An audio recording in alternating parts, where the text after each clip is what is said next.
Buenos días. Vamos a comenzar la lectura de un nuevo libro, en este caso Manos que curan, de Bárbara Ann Brennan, un clásico realmente dentro de la literatura energética. Tengan en cuenta que este libro fue escrito en 1987, de modo que cuando habla de cuestiones específicas de avances científicos, ya a esta altura hay mucho más investigado en esas áreas, ¿sí? De todos modos, todo lo que dice es un clásico. Comienza el libro diciendo: dedicamos este libro a todos aquellos que viajan por el camino de regreso. Primera parte: viviendo en un planeta de energía. Sostengo que el sentimiento religioso cósmico es la más fuerte y noble de las incitaciones a la investigación científica. Albert Einstein. Capítulo primero: la experiencia curativa. A lo largo de mis muchos años de práctica como sanadora, he tenido el privilegio de trabajar con infinidad de personas encantadoras. Me complace presentar aquí a algunas de ellas y narrar sus respectivas historias que confieren un enorme sentido de realización a la vida de alguien dedicado a mi trabajo. Mi primer cliente, cuya curación conocí cierto día de octubre de 1984, fue una mujer cercana a la treintena, llamada Jenny. Es una maestra llena de vitalidad, de cerca de unos 65 metros de altura, grandes ojos azules y cabellos oscuros. Sus amigos la llaman la dama de la lavanda, porque le encanta esa flor y lleva continuamente un ramillete. Jenny es, además, propietaria de una floristería a la que dedica parte de su tiempo y crea exquisitos adornos florales para bodas y otras celebraciones. Por aquel entonces llevaba varios años casada con un próspero profesional de la publicidad. Jenny sufrió un aborto unos meses antes y no había conseguido quedarse nuevamente embarazada. Cuando acudió al tocólogo para averiguar por qué no podía volver a concebir, la noticia que éste le dio fue decepcionante. Después de numerosas pruebas y según la opinión de otros médicos, el especialista llegó a la conclusión de que debería someterse a una histerectomía a la mayor brevedad posible. En el útero, justo donde había estado fijada la placenta, se observaban células anormales. Jenny se asustó y quedó muy perturbada. Ella y su marido habían esperado a tener una posición económica más sólida para empezar a crear una familia. Ahora parecía que aquella posibilidad se había esfumado. La primera vez que Jenny acudió a mi consulta en agosto de aquel año, no me contó su historial médico. Se limitó a decirme: necesito su ayuda. Dígame lo que ve en mi cuerpo. He de tomar una decisión importante. Durante la sesión curativa exploré su campo energético o aura utilizando mi elevada percepción sensorial, entre paréntesis EPS. Pude ver algunas células anómalas en el interior del útero, en su parte izquierda. Al mismo tiempo vi las circunstancias que habían rodeado el aborto. Las células anómalas estaban situadas donde había estado unida la placenta. Además, escuché algunas palabras que describían el estado de Jenny y lo que se podía hacer al respecto. Percibí que necesitaba un mes de descanso yendo a la playa, tomando unas vitaminas específicas, manteniendo una dieta concreta y meditando a solas, no menos de 2 horas al día. Después, una vez que hubiera pasado el mes curándose a sí misma, volvería al mundo de la medicina convencional para que le hicieran nuevas pruebas. Se me dijo que la curación había sido completa y que no necesitaba volver a mi consulta. Durante la curación recibí la información sobre su actitud psicológica y sobre la forma en que ésta afectaba a su incapacidad de curación. Se sentía culpable de su aborto. En consecuencia, se estaba creando una tensión indebida e impedía que su cuerpo se curara a sí mismo tras la gestación fallida. También se me dijo algo fundamental para mí, que ella no debería acudir a otro médico por lo menos durante un mes, ya que los distintos diagnósticos y las presiones que se sometería a ya que los distintos diagnósticos y las presiones para que se sometiera a una histerectomía agravaban enormemente su estrés. El ferviente deseo de tener un hijo le rompía el corazón. Cuando salió de mi consulta, se encontraba algo más aliviada y dijo que pensaría en todo lo que había sucedido durante la sesión de curación. En octubre, cuando Jenny volvió, lo primero que hizo fue abrazarme estrechamente, entregándome un cariñoso poema como muestra de agradecimiento. Las pruebas médicas resultaron normales. Había pasado el mes de agosto cuidando de los niños de unos amigos en Fire Island. Durante ese tiempo siguió manteniendo su dieta, tomó las vitaminas y se pasó mucho tiempo sola practicando su autocuración. Decidió esperar unos cuantos meses y, transcurridos estos, intentar quedarse embarazada otra vez.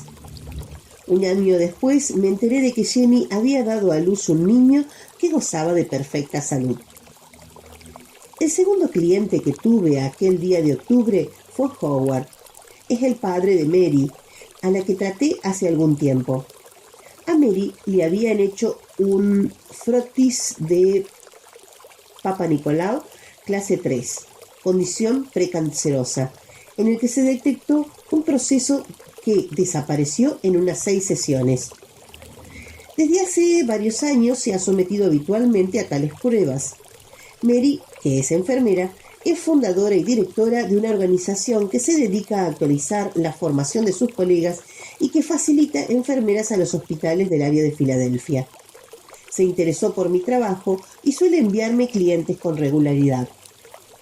Howard llevaba varios meses visitándome.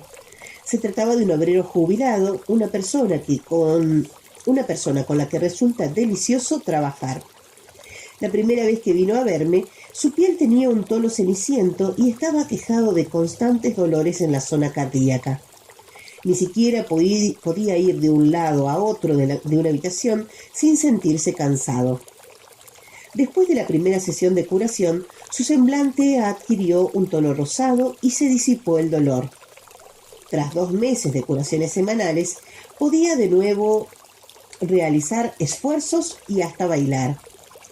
Mary y yo trabajamos conjuntamente para combinar la curación mediante la imposición de manos con medicaciones a base de hierbas que le había recetado un médico naturópata para limpiar sus arterias de placas.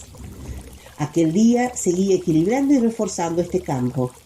Su mejoría era evidente, tanto para los médicos como para sus amigos. Otro de los clientes que vi ese mismo día fue Ed.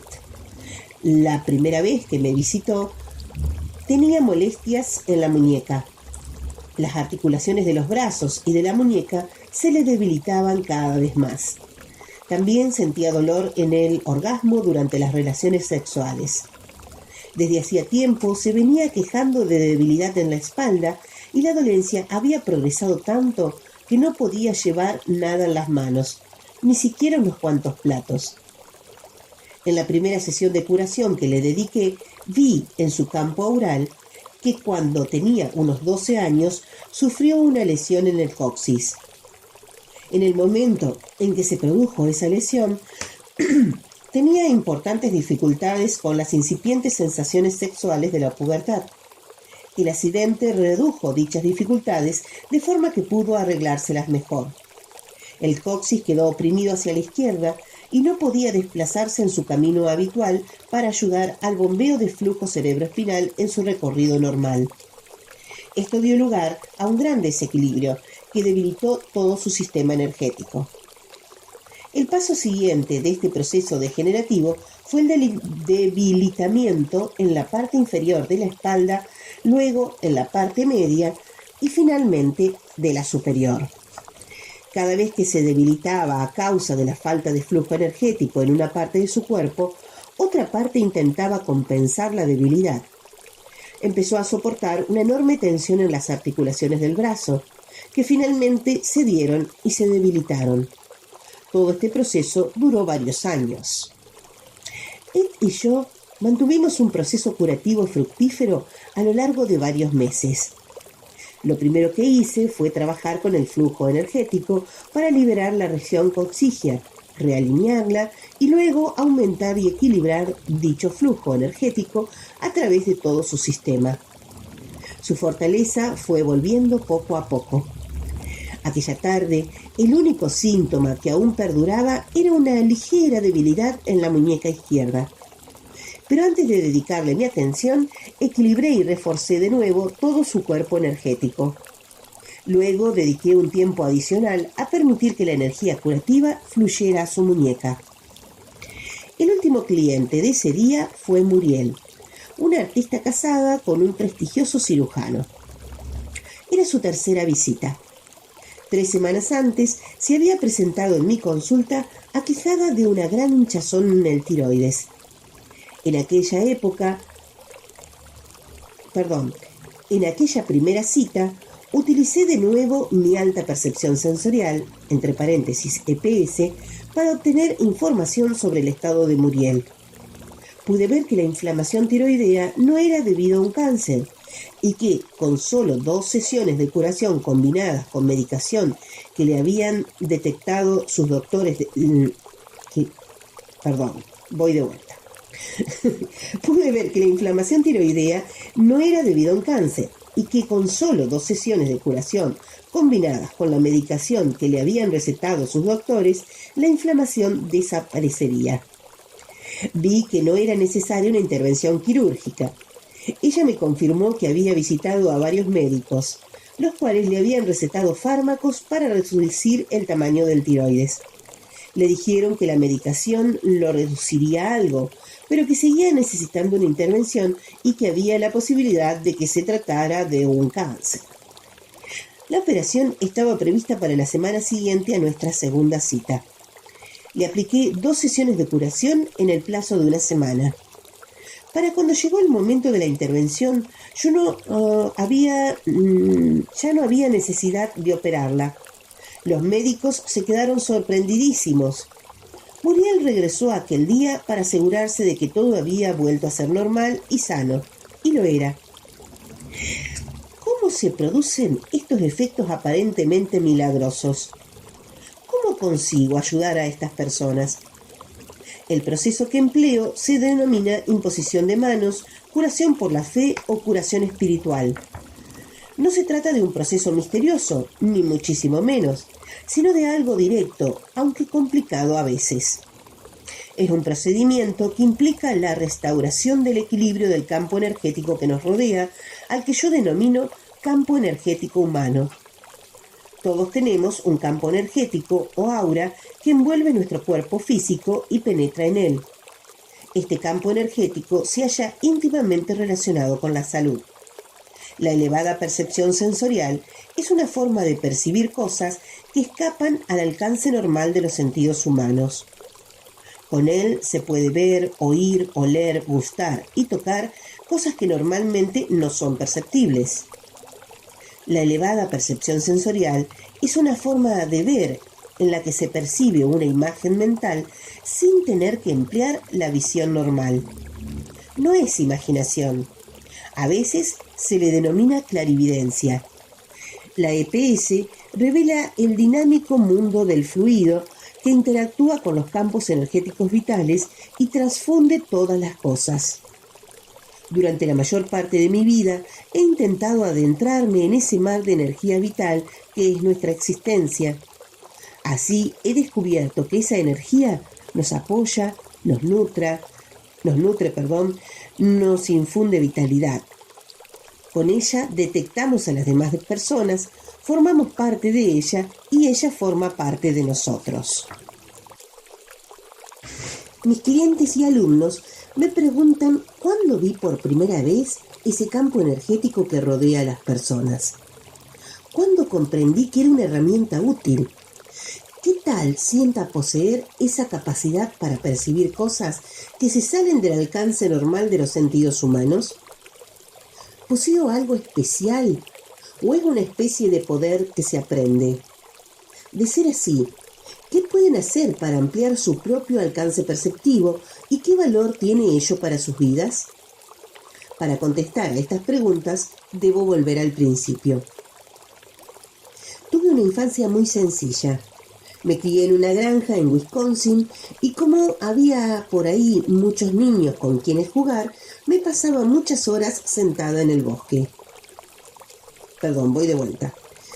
Me crié en una granja de Wisconsin y como no había por allí muchos niños con quienes jugar, me pasaba muchas horas sentada en el bosque, en solitario, totalmente inmóvil, esperando a que se me acercaran los animales. Practiqué la integración con mi entorno. Pasó mucho tiempo antes de que empezara a comprender la importancia que tenían aquellos periodos de silencio y espera. En esos momentos plenos de tranquilidad en el bosque, entraba en un estado de conciencia ampliada que me permitía percibir cosas que se salían del alcance de la experiencia humana. Recuerdo que era capaz de saber dónde estaba cada animal sin necesidad de mirar. Podía detectar su estado. Practicaba caminando a ciegas en el bosque y sentía dónde estaban los árboles mucho antes de tocarlos con las manos extendidas. Me di cuenta de que los árboles eran mucho más grandes de lo que parecían a la vista. Los árboles están rodeados por campos energéticos y lo que yo detectaba era esos campos. Más tarde aprendí a ver los campos energéticos de los árboles y de los animales. Descubrí que todas las cosas tienen un campo energético que las rodea y que su aspecto se asemeja al de la luz de una vela. También empecé a comprender que todas las cosas están interconectadas por medio de estos campos energéticos, que no existe espacio alguno que no lo posea. Todo, incluida yo misma, vive en un mar de energía. Este descubrimiento no me resultó excitante.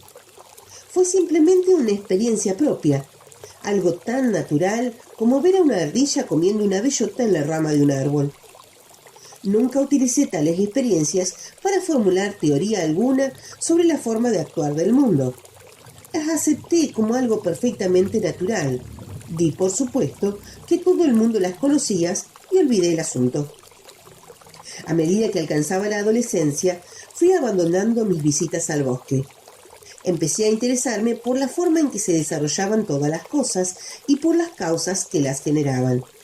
Planteaba infinidad de preguntas, tratando de encontrar un orden y entender el comportamiento del mundo. Fui a la universidad, obtuve el máster en ciencias en la rama de física atmosférica y luego trabajé como investigadora en la NASA durante varios años. Más tarde me preparé para convertirme en consultora y solo después de algunos años de prestar asesoramiento empecé a ver colores alrededor de las cabezas humanas, lo cual me recordó mis experiencias infantiles en el bosque. Entonces me di cuenta de que aquellas imágenes fueron el principio de mi elevada percepción sensorial o clarividencia. Mis deliciosas y secretas aventuras infantiles me condujeron, en último término, al diagnóstico y a la curación de enfermos graves. Al mirar atrás, puedo ver la pauta de desarrollo de mi capacidad que se inició al nacer. Es como si mi vida hubiera sido guiada por una mano invisible que me condujo y me hizo vivir cada experiencia paso a paso, como en los cursos escolares, en la escuela que llamamos vida. Lo sucedido en el bosque me ayudó a ampliar mis sentidos. Luego, la formación universitaria me ayudó a desarrollar una mente lógica. Seguidamente, la experiencia como asesora me abrió los ojos y el corazón hacia la humanidad.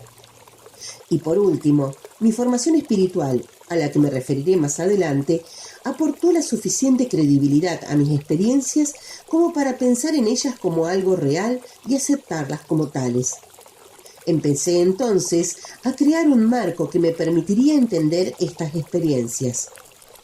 Poco a poco, la elevada percepción sensorial y el campo energético humano empezaron a ser partes integrantes de mi propia vida. Estoy firmemente convencida de que pueden convertirse en parte de la vida de cualquier persona.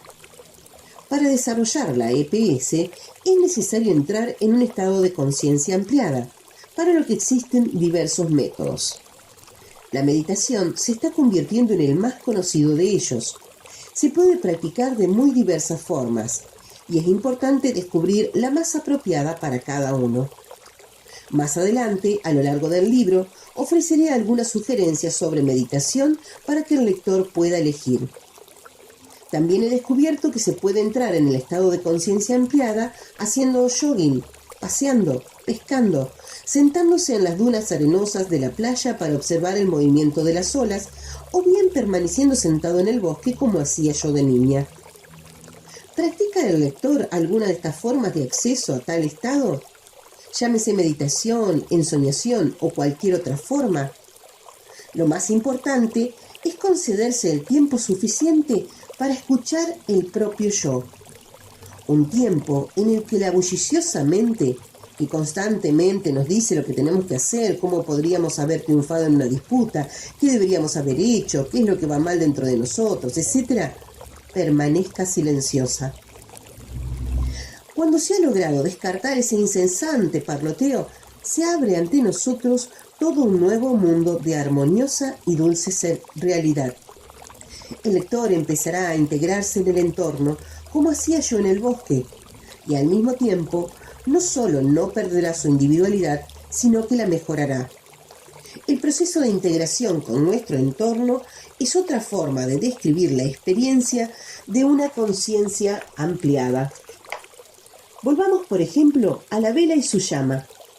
Normalmente nos autoidentificamos como un cuerpo, entre paréntesis, la cera y el pabilo, dotado de conciencia, entre paréntesis, la llama. Cuando entramos en el estado de conciencia ampliada, nos percibimos a nosotros mismos como la luz que surge de la vela. ¿Dónde empieza la luz y dónde termina la llama? Parece que hubiera una línea divisoria, pero ¿dónde está exactamente cuando la observamos de cerca? La llama está totalmente penetrada por la luz. ¿Penetra en la llama la luz de la habitación, que no es la de la vela, mar de energía? Sí. ¿Dónde empieza la luz de la habitación y dónde termina la de la llama?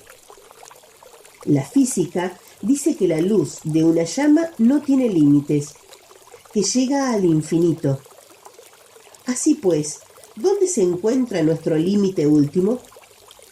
La experiencia que he adquirido con la EPS deriva de una conciencia ampliada.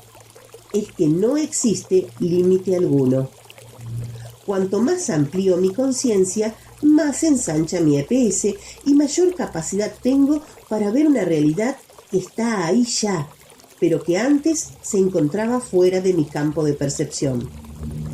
A medida que la EPS se hace más amplia, percibo una mayor realidad. Al principio, solo era capaz de ver los campos energéticos más vastos que rodean las cosas, las cuales apenas se extienden a 3 centímetros de la superficie. Pero a medida que fui adquiriendo experiencia, vi que el campo se prolongaba mucho más allá, aunque aparentemente se trata de una sustancia más fina o de una luz menos intensa. A cada paso que daba, creía que había encontrado la línea de límite. Más tarde, sin embargo, podía percibirla a mayor distancia. ¿Hasta dónde, pues, llega la línea? He llegado a la conclusión de que sería más fácil decir que solo existen capas. La capa de la llama, luego la luz de la llama, después la luz de la habitación. Cada línea es más difícil de distinguir que la anterior. La percepción de que cada capa exterior requiere un estado de conciencia más ampliado y una EPS. La percepción, porque no entendí esto, lo vuelvo a leer. La percepción de cada capa exterior requiere un estado de conciencia más ampliado y una EPS mejor afinada. A medida que el estado de conciencia se amplía, la luz que antes vimos amortiguada se abrillanta y cobra mayor definición. A medida que desarrollaba mi elevada percepción sensorial a lo largo de los años, fui recopilando las observaciones que hacía. En su mayor parte, se produjeron durante los 15 años en que trabajé como consultora.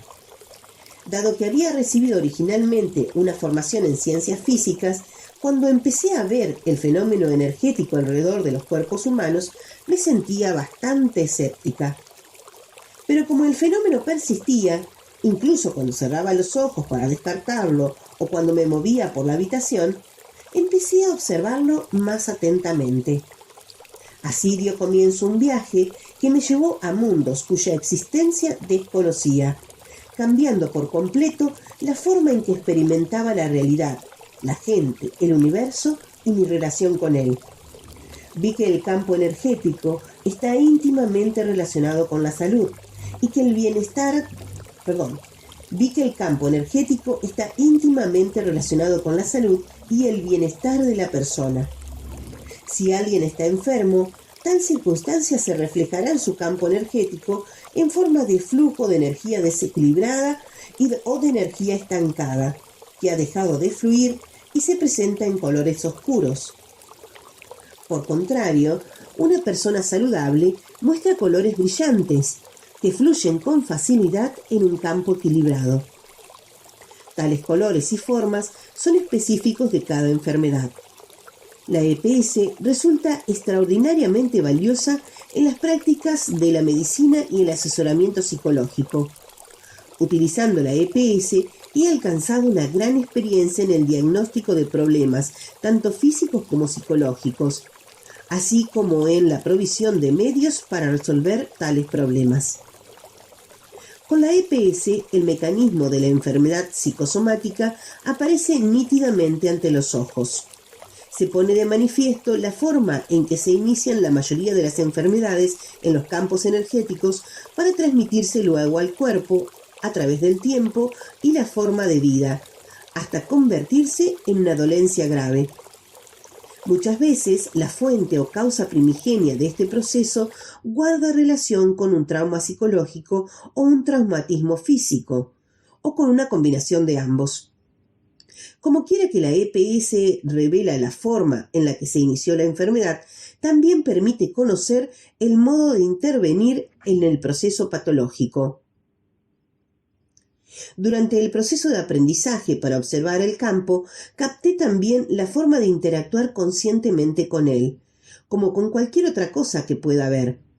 Podía manipular mi propio campo para que interactuara con él de otra persona.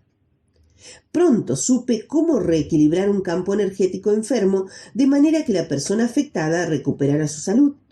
Más aún, me encontré recibiendo información sobre la causa de la enfermedad de mi cliente. Parecía proceder de lo que en apariencia era una inteligencia superior a la mía o a la que normalmente consideraba como mía.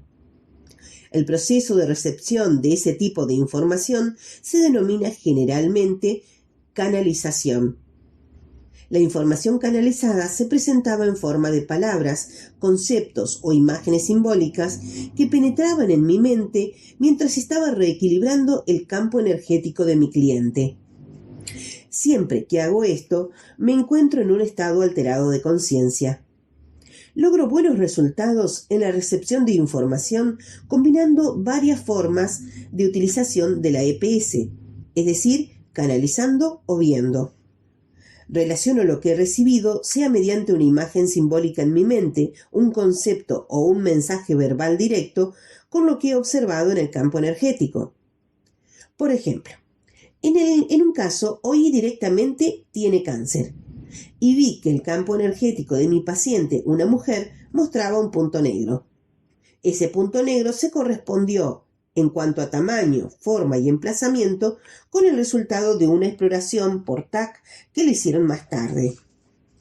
Esa forma de combinar la información recibida mediante la EPS presenta una notable eficacia, y yo he alcanzado un alto grado de precisión en la descripción particular de las condiciones de cualquier cliente. También recibo información sobre qué acciones de autoayuda debe emprender el cliente en el curso de su proceso de curación. Por lo general, ello implica una serie de sesiones curativas que suelen prolongarse durante semanas o meses, dependiendo de la gravedad de la enfermedad. El proceso de curación incluye el reequilibrio del campo, el cambio de la forma de vida y el tratamiento del trauma que se está iniciando. Es esencial que analicemos el significado más profundo de nuestras enfermedades. Hemos de formularnos preguntas tales como: ¿qué significa para mí la enfermedad? ¿Qué enseñanzas me puede aportar? La enfermedad puede ser considerada como un mensaje que nos transmite el cuerpo. Dice: aguarda un momento, algo no va bien. No prestas atención a todo tu ser. Estás ignorando algo muy importante para ti. ¿Qué es?